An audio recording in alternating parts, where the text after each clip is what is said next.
नाज़रीन, एहतसाब अदालत के जज मोहम्मद बशीर साहब का जो कैरियर है वो आपके सामने रखते हैं। उनकी नाज़रीन जो तैनाती हुई थी 11 साल से एहतसाब अदालत इस्लामाबाद के वो जज तैनात हैं। 2012 में उस वक्त के वज़ीर आज़म यूसुफ रज़ा गिलानी साहब ने उन्हें एहतसाब अदालत में जज तैनात किया था।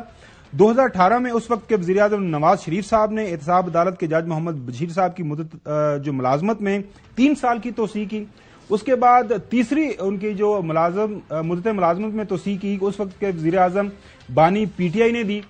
बाद में एहतसाब अदालत के जज मोहम्मद बशीर की अदालत में जो है कितने वज़राए आज़म पेश हुए ये भी आपके सामने रखते हैं। साबिक वज़ीर आज़म राजा परवेज अशरफ, शाहिद खाकान अब्बासी, शहबाज शरीफ साहब, नवाज शरीफ साहब और बानी पीटीआई जज मोहम्मद बशीर साहब के जो सामने पेश हुए हैं। एहतसाब अदालत के जज मोहम्मद बशीर ने साबिक वज़ीर आज़म नवाज शरीफ साहब को एवन फील्ड रेफरेंस में 10 साल की कैद सुनाई है और बाद इस्लामाबाद हाई कोर्ट ने उन्हें बरी कर दिया था। मरियम नवाज को एवन फील्ड रेफरेंस में 7 साल की जो कैद की सजा सुनाई थी। उसके बाद इस्लामाबाद हाई कोर्ट ने उन्हें बरी कर दिया। कैप्टन सफदर साहब की आपको पता कि उनकी भी सजा हुई थी, उनकी भी बाद जो बरियत हो गई और अब ये 14 साल की जो सजा हुई है।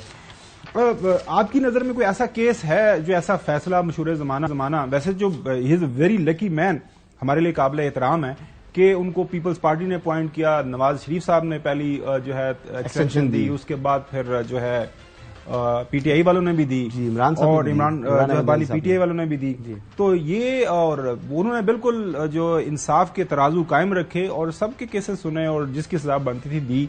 लेकिन वो केस किसी कोई सजा अभी तक टिकी को नहीं। जब स्क्रूटनी होती है हाई कोर्ट की सतह के ऊपर तो फिर फैसला तो ऐसा सिक्का बंद होना चाहिए ना जज का जो कहा जाता है। पुराने फैसलों पर तो मैं क्या तबसरा करूं, अब तो किस्सा माजी हो गया। मैं उस फैसले पर बात करता हूं, थोड़ा सा कर दें वो भी थोड़ा सा। हमारे व्यूज का राइट है ना, हम उनको एक्चुअल अपडेट रखें ना इस वाले से। वो तो उनको मालूम है, पहले से उनके इल्म में है, तजज़िये भी सुने हुए हैं, खबरें भी सुनी हुई हैं।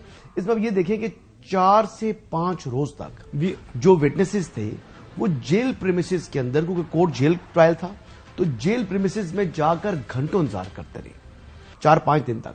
अच्छा, वो आते थे वहां पर और फिर ये मामला जो है इस तरीके से उन्होंने किया कि अभी भी यही हम लोग कह रहे हैं कि जी बहुत जल्दी में हो गया। अब वो अहमद पंसोटा साहब मेरे दोस्त थे, तो मैं उनसे पूछा तो उन्होंने कहा 4-5 दिन भी चलो, अगर नहीं हुआ, डिले किया है, मतलब वकला मौजूद है, कहते हैं हमारी तैयारी नहीं।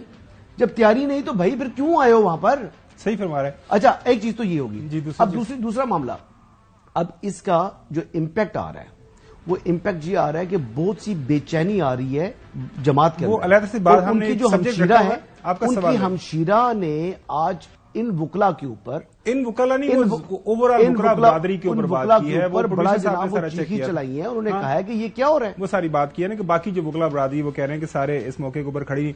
अच्छा नाज़रीन, आप बता दें कि हसन अयूब कहता है कि जी मैं माजी के केसेस का जिक्र नहीं करूंगा। जज मोहम्मद बशीर साहब से यही, और आपको पता है ताहियात कायद को सजा दी, उसके बाद मरियम सफदर साहिबा चीफ ऑर्गेनाइजर, उसके बाद उनके जो काबिल मोहतरम है उनको सजा दी। और वो जब केसेस सामने आए और उसके बाद वो फारुग हो गए, तो अब ये फैसला जज मोहम्मद बशीर साहब का।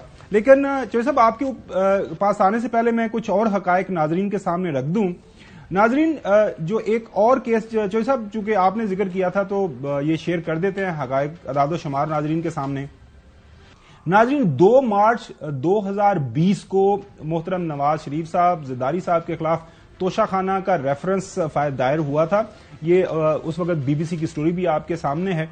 ये 11 जून 2020 को नवाज शरीफ साहब को के नकाबले जमानत वारंट जारी हुए थे। 9 सितंबर 2020 को नवाज शरीफ साहब इश्तारी इकरार और दायमी वारंट, क्योंकि उस वक्त मुल्क के अंदर ये मौजूद नहीं थे, 9 सितंबर 2020 को ही ज़रदारी और यूसुफ रज़ा गिलानी साहब पर फर्द जुर्म आयद हो गई थी। अब ये 15 जनवरी को नाजरीन 2024 को नैब ने इंक्वायरी रिपोर्ट पेश करना थी अदालत के अंदर, वो नहीं हुई। तो अब 24 जनवरी 2024 को जज की अदम दस्तयाबी के बायस अब ये अगली समाअत 13 फरवरी 2024 तक ये मुलतवी होगी। नाज़रीन, बुनियादी तौर पर ये जो रेफरेंस है वो जो चौधरी साहब जिक्र कर रहे थे ना, कुछ BMWs, कुछ लैक्सेस, कोई आर्मर्ड व्हीकल्स आई थी और जो तोशाखाना के जो जवाबत है उसके मुताबिक गाड़ी नहीं आप लेके जा सकते। घड़ी वो लेके जा सकते हैं, वो आपने गलत बेची, गलत उसकी आपने लगाई, लेकिन घड़ियां सारे लेके गए हैं और कई घड़ियां लेके गए हैं। प्रोड्यूसर आपके पास अगर कोई वो शॉर्ट हो हम सुना सकें, शाहिद खाकान अब्बासी साहब का, उन्होंने कहा जी मैंने भी ली, मेरे बच्चों ने भी ली और बाकी भी बहुत सारे लोगों ने ली। लेकिन घड़ी तोशाखाना के जो कानून है کا قانون ہے اور اس کے سیٹ والا کیس ہے، ویسے بتاؤں اس کے مطابق جو ہے وہ نہیں لے کے جا سکتے. ڈائمنڈ سیٹ والا کیس ہے. تو یہ ہوا ناظرین 2022 یہ سے آنورڈ ہے. سو اب یہ سارے کا سارا معاملہ ہے. یہ ناظرین کچھ فرمائش کی ہے جو ہے حسن ایوب صاحب فرما رہے ہیں, یہ سنیے گا ذرا. سعودی کراؤن پرنس ہیں, انہوں نے ایمبیسیڈر کے تھرو ایک ہار بھیجا عمران خان صاحب کو ان کے گھر پر as a gift. Imran Khan sahib نے اس گفٹ کو ڈکلیئر کروایا. توشہ خانہ کا لا یہ ہے کہ توشہ خانہ گفٹ جو ہے وہ F B R cabinet division assess کروائے گی through F B R and their panel.